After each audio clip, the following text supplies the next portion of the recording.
Regarding the Paris Climate Treaty, I wanted to make a few comments.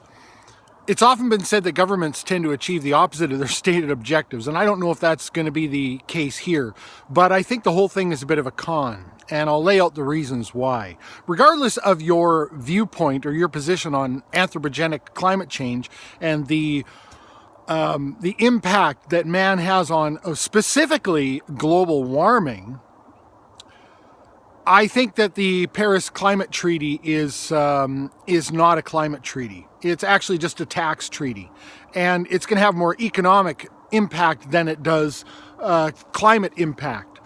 Only time will tell if I'm right, but the only real binding thing it looks like that's come from this treaty, and I haven't read the entire thing, but I've read portions of it, is a $100 billion per year slush fund to be generated by, of course, the first world nations.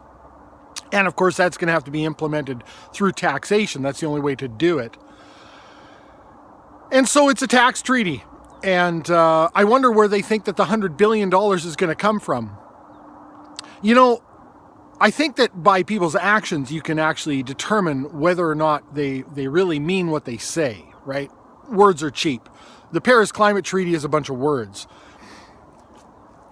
So, for instance, it's been said by many eco-friendly climate change proponents that we're going to have to make transformative changes. We're going to have to make fundamental shifts in our thinking and our actions if we're to stave off some sort of a climate disaster. And keep in mind, the only other thing that really was nailed down at the Paris Climate Treaty is that we're going to make about a half a degree change over some 15 to 30 year period in our climate, in staving off a half a degree of warming.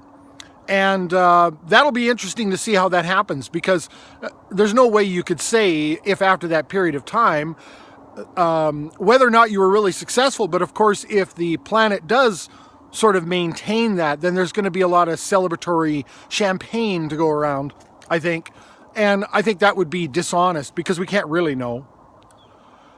If we can't predict the weather accurately a couple of weeks from now, please.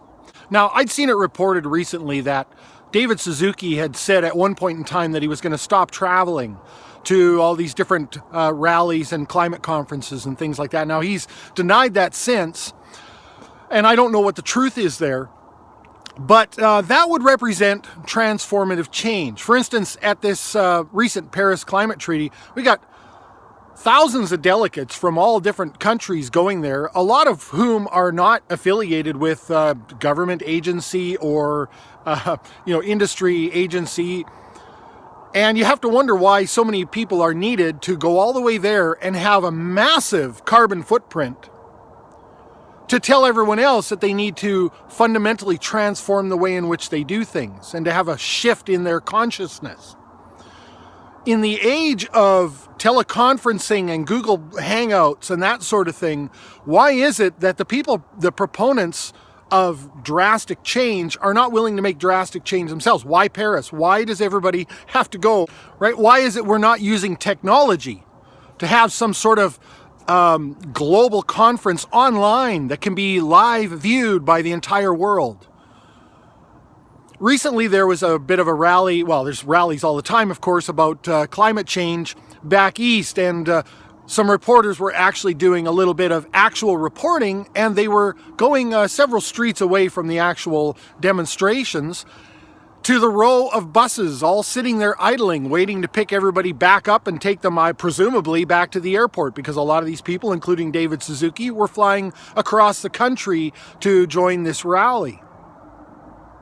Transformative and fundamental changes indeed, and I don't think that there's going to be anything meaningful that actually comes from this climate treaty other than higher taxes. And again, I wonder where they think that the taxes are going to come from, if not through some forms of carbon production. This is not a climate treaty, this is a tax treaty.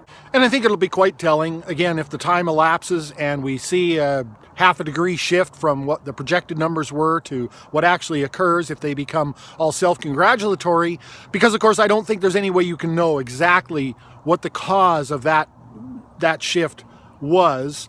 I think some humility would be in order there, but I doubt that's what would happen. But I do think that this climate treaty is going to have far more of an economic impact than it's going to have a climate impact.